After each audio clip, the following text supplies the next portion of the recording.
and welcome to the Oddity Archive, the show that can't count any higher than 1. That's right, we are going truly binary today. And we've done random vinyl and random cassettes and random reel-to-reel, all the analog stuff, but I think the time has come for us to finally go digital. And so with that, I've got our first ever round of random CDs for you here today. I've got 5 CDs to cover, 4 of which come from different sources, and only one of which was professionally made. So today's first album we actually first saw back on episode 9 of Archive Thrifting back at the end of 2019. And if you remember that video, I encountered this obviously homemade amateur album, but the artwork was complete and everything. But when you took a look at the CD itself, it was just an unmarked Memorex CDR. So I, of course, had no way of knowing if this was the right album or not. Well, thankfully, it was indeed the right album, and it did not disappoint. Now, before I rename that album, I should note that I'm going to bookend today's episode with a genre of music that I have quite creatively dubbed depressing old man music. And the implication being that this is music made by geriatric men who are trying one last time to recapture the music of their youth. And perhaps unsurprisingly, there is a certain melancholy running through it. So anyway, that album that I was talking about there is this one. Get Out Those Old Records by Ray Larson. And if I found the right obituary, Ray was from somewhere in Union County, South Dakota. So just one more county south of me. And he died back in 2006. So as far as the old records in question go, this mostly falls into that decade or so between the end of World War II and the rise of rock and roll. And so we're looking at songs that were made popular by Patti Page and Dinah Shore, Teresa Brewer, Nat King Cole, Doris Day, Moon Mullican, and a few others. And so as for old Ray himself, I would really love to know the circumstances under which this album was made. I'm pretty confident that Ray had no hand in creating the backing. I think these are pre-existing karaoke tracks here. And I say that because even if you're a terrible singer, if you play an instrument even half competently, you can still keep in time when you're trying to sing. You still have some sense of rhythm and cadence and everything. Well, as for Ray, let's just say that I've been stuck in traffic jams behind long lines of cars, all with their turn signals on, and those keep in better time than Ray does. And all of the dry mouth and weird breathing noises don't help his case at all. And yes, I realize I will probably sound like this myself in another 30 years.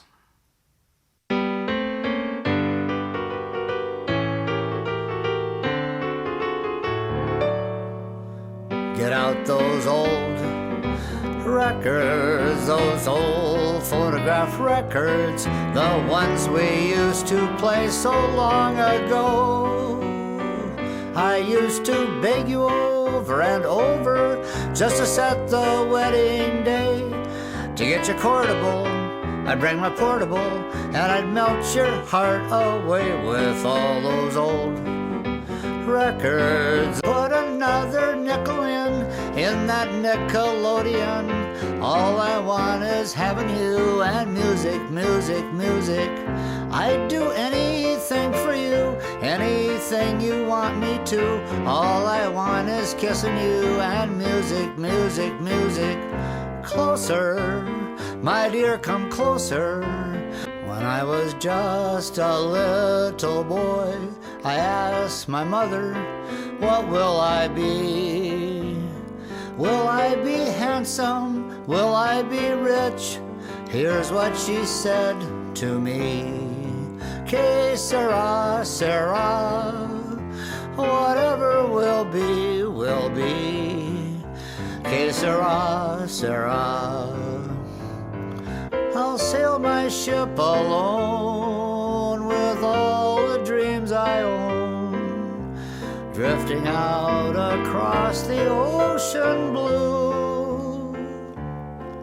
I'll sail my ship alone through all the sails you've torn, and when it starts to sink, then I'll blame you.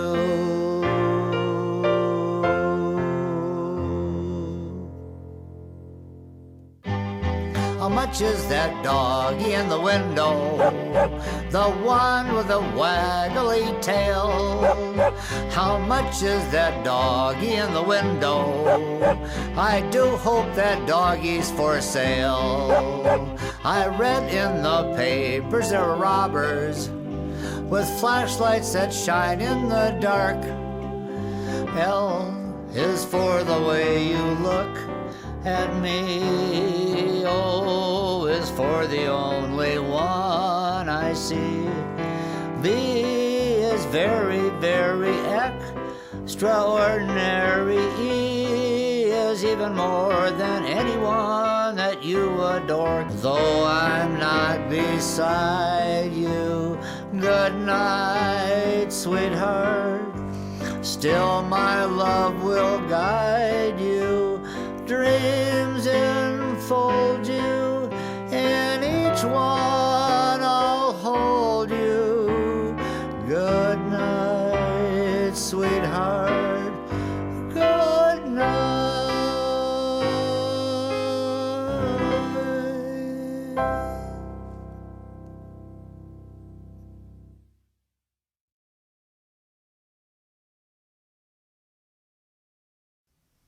Our next two albums come to us by way of the same artist, and as such, we get to chronicle this artist's growth.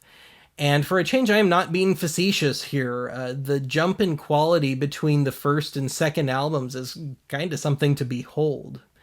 So what we got here are two albums from one Melissa, aka Missy Paulson, of Barnum, Minnesota, so just a bit outside of Duluth. Now, Missy's greatest asset would have to be her voice. And the funny thing about that is she vocally is an absolute dead ringer for late 70s, early 80s cult rocker Rachel Sweet, or as Sergey would call her, Rachel Swit.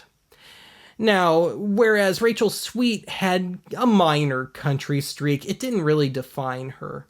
Well, Missy, and I suppose I should show the cover here, was a more or less straightforward country artist.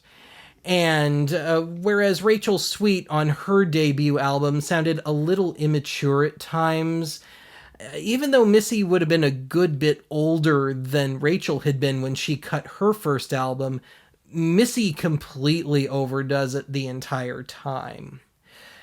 But I think I know why. So this album was cut in Hollister, Missouri, which is just a bit south of Branson, using seemingly local musicians. And so I'm going to guess here that Missy was trying to get her foot in the door by way of Branson, in the door of showbiz. And I wouldn't be surprised if she was performing in one of the umpteen crap shows down there back then. This would have been around 1994. And the thing is that Branson isn't exactly known for subtlety, and so the band, while they're competent, they do kind of overdo it, and unfortunately Missy follows along, and she winds up making a whole lot of mistakes. Her pitch is fine, but she just way over sings, and it's just kind of unpleasant for the most part. So one last point of business here before we start. On a technical note, these albums both have some serious quality control problems. For one, they're both in mono. They're both seemingly sourced from cassette. And it had to have been played on, for one, a pretty cheap deck, but worse yet, one that had probably never been maintained. I mean, you can just about hear the tape deck eating the tape at times.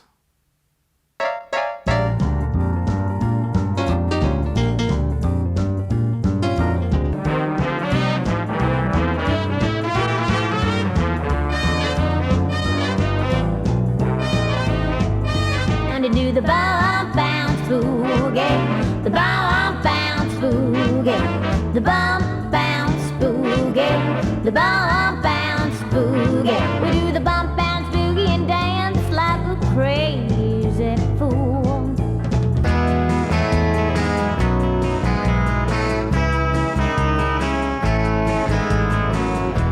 Is it too much to ask? I want a comfortable bed that won't hurt my back.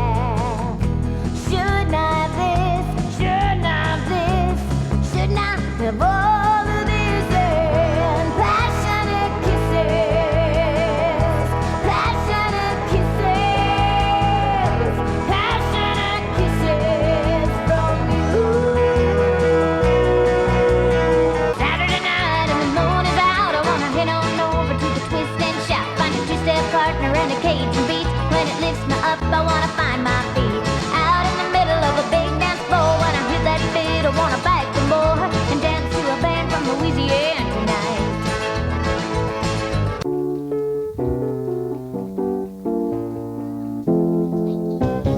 Jeremiah was a bullfrog, was a good friend of mine, singing joy to the world. To all the boys and girls now, joy to the visions of the people see, joy to you and me.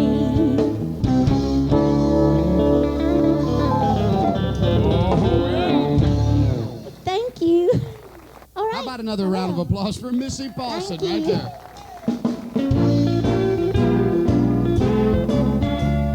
I realize the bar is set very low here, so let me just preface this by saying that I don't mean this in any kind of backhanded or ironic way. This is the best amateur album I have ever come across making this show.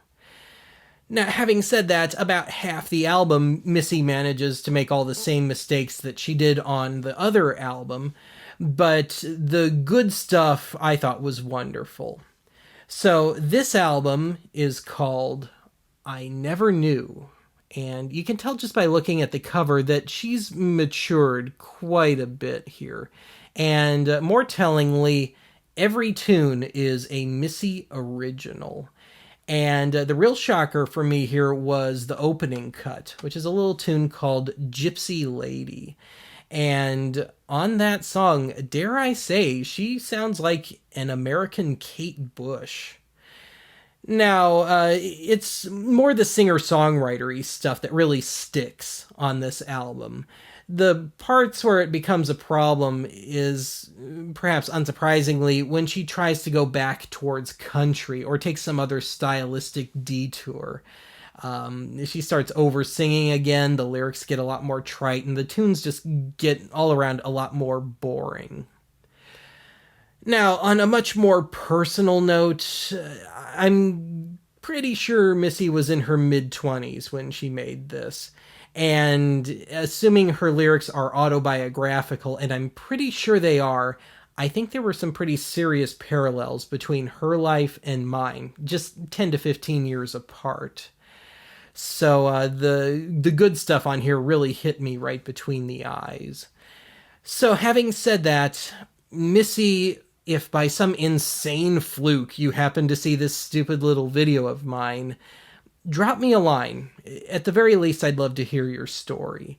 And you know what? If you still got the master tape of that album kicking around, and if I happen to have the right gear to transfer it, maybe you can send it my way, and I'll give it a good proper transfer and remaster it, because the good stuff on here is way too good to sound this bad.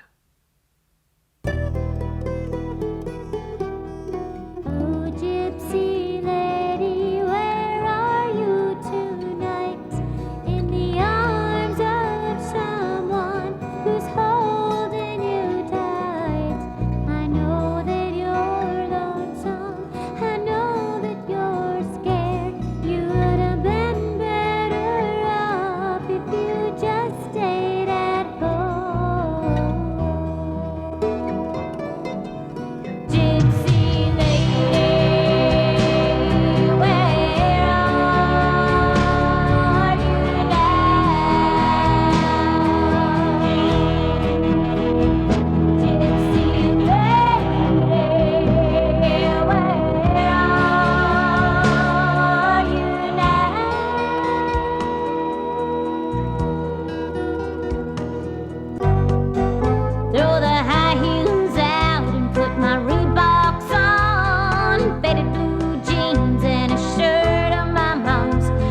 This next one is the only professionally made CD that we're looking at today. So, not too terribly long ago, we covered the Cheap Radio Thrills series of stock music and sound effects discs. There were 5 volumes of it. Well, I got another stock music library to look at here. Alas, no sound effects. Actually, let me amend my statement. We've got the demo reel for a stock music library. So, what we got here is the 1991 demo for the FirstCom stock music library. And FirstCom still exists, but it's long since sold out to Universal. And that's not necessarily what's noteworthy about this, although some of these are pretty amusingly dated. But it's the narrator on this thing, because he keeps talking about this library almost as if it's not a collection of CDs, but it's some magic piece of equipment that's somehow just gonna generate some amazing music bed for whatever you happen to be working on, a commercial for that local appliance store or something. And moreover, these music beds are so good that you can simply talk over them. No compression or reverb necessary, but we don't tell you that part. Yeah, needless to say, I was not sold. FirstCom. First Again. Introducing from FirstCom, the Sound Designer Production and Scoring Library. The Sound Designer is guaranteed to relieve production pressure. Now you can do it fast because you'll find the tracks you need instantly. Rap.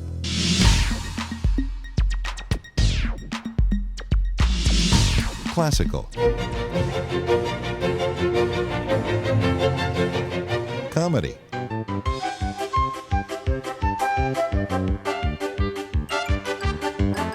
Rock.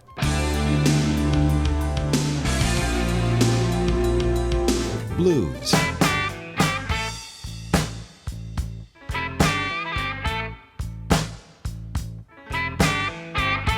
Holiday. Tons of straight-ahead commercial underscores. And you can do it right, because the Sound Designer allows you to do just what the name says. Design the sound, the feel, and the attitude of your production. The Sound Designer was created to let you underscore your production, to fit the right piece of music and effects to the copy, to enhance and support instead of burying the music track behind the copy. You know what we mean. You take a great sounding track,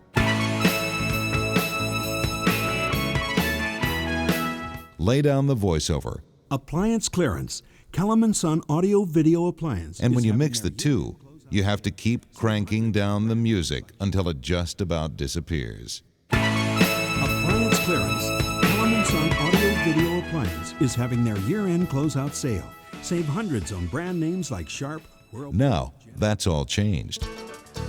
With your input and our experience in film and TV music, FirstCom has created the Sound Designer so that you can match music to copy by scoring with perfect music that supports but doesn't get in the way.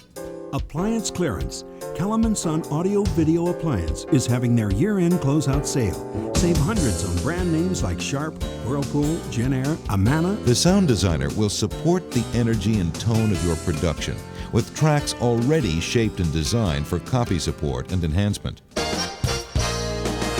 The time is right and the savings are bursting out all over at Star Pontiac GMC. 100 new Pontiacs and GMC trucks. That's how many new cars and trucks Star. There's a lot of excitement happening today at Stonebridge Ranch. First, there's the Stonebridge Ranch Parade of Villages. This is your chance to stroll through magnificent homes from $80,000 to $800,000. The Soft Warehouse is celebrating its newest location at 3200 West Park with our biggest sale yet. Get the new Toshiba T1000 XE laptop for only $1,449. The Sound Designer Production and Scoring Library features an exclusive category system arranged by style, attitude, and intensity, so it's easy to find exactly the right production piece instantly. the Sound Designer Production and Scoring Library, the first major advance in production libraries since the CD. So call us today, toll-free at 1-800-858-8880 or collect at 214-934-2222.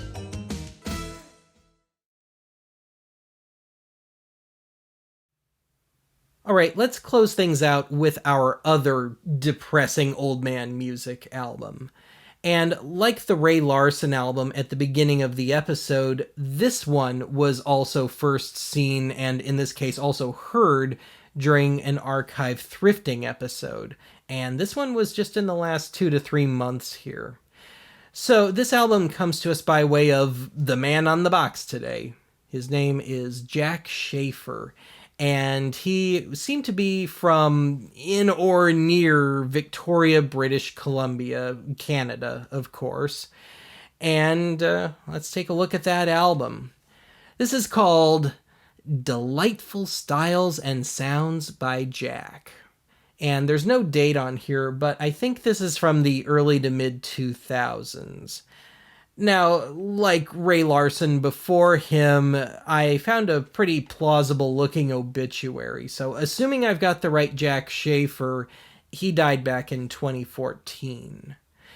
Now, as for the album here, in the liner notes, Jack mentions that he'd been a member of this family polka band, which stretched as far back as the 1930s, though I'd be willing to bet he was not an original member. But shock of shocks, come the new millennium, the membership had shrunk a bit, down to just Jack. And perhaps unsurprisingly, he cut this album completely by himself. All the performance and all the production.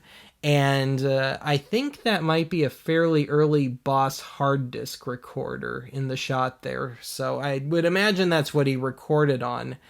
And let me say that Jack, I don't think anybody would call him a master musician. I mean, he wasn't awful or anything, but he was kind of the archetypical jack of all trades and master of none. And the same applies to his production skills. Now, having said that, the man was certainly more than good enough to throw down a few polkas. And he could also program, or at the very least, find some decent presets on that Yamaha keyboard of his. So it's not like he's totally inept or anything here. Now, like your crazy old Uncle Benny, Jack was not much of a singer. And he seemed to be at least semi-aware of it. He only chimes in on 4 out of the 15 tracks here. But weirdly enough, I kind of wish he would have sung a little more, because it's his vocals, as flat as they tend to be, that separate this album from just any other plastic amateur polka record. Of course, for better or worse.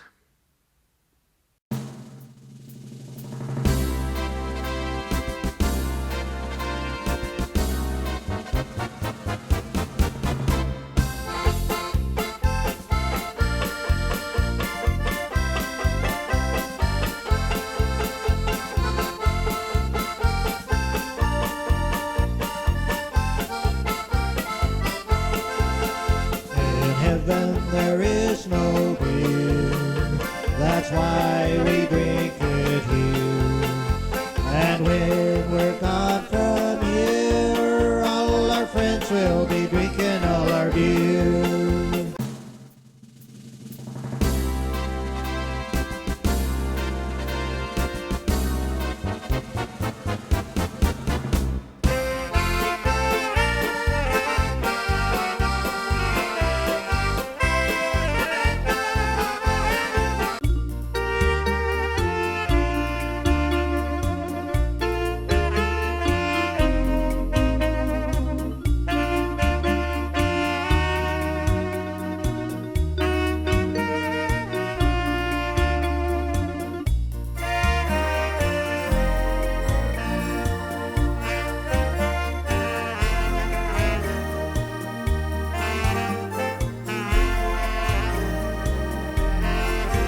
haciendas dark, the town is sleepy. Now the time has come to part, the time for weeping. Vaya Cadios, my darling, may God be with you, my love.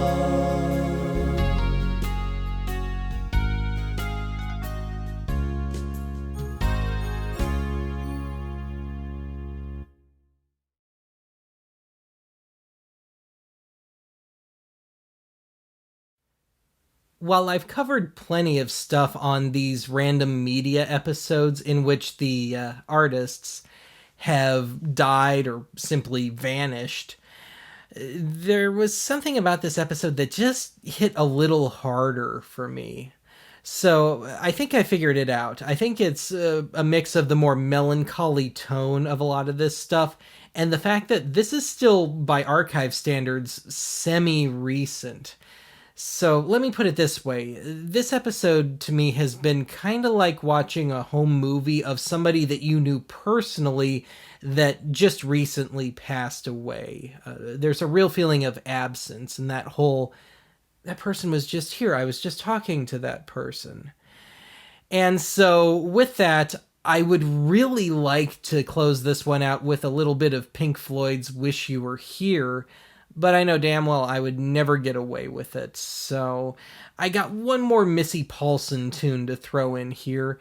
And while it doesn't quite hit the target in terms of lyrical tone, it's as close as we're gonna get to a proper finish to this one. Anyway, that is it for today's archive. Join me next time when, well, let me put it this way. I hope you enjoyed all the sounds today, because we're turning the sound off completely next time.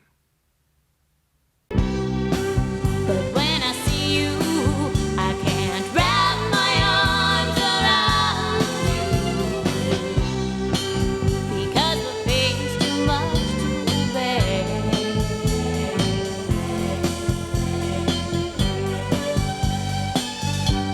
I still care.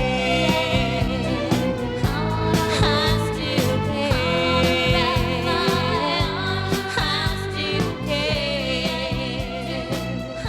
I still care.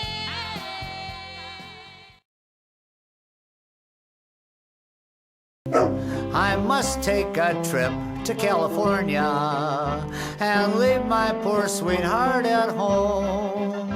If she has a dog, she won't be lonesome, and the doggy will have a good home.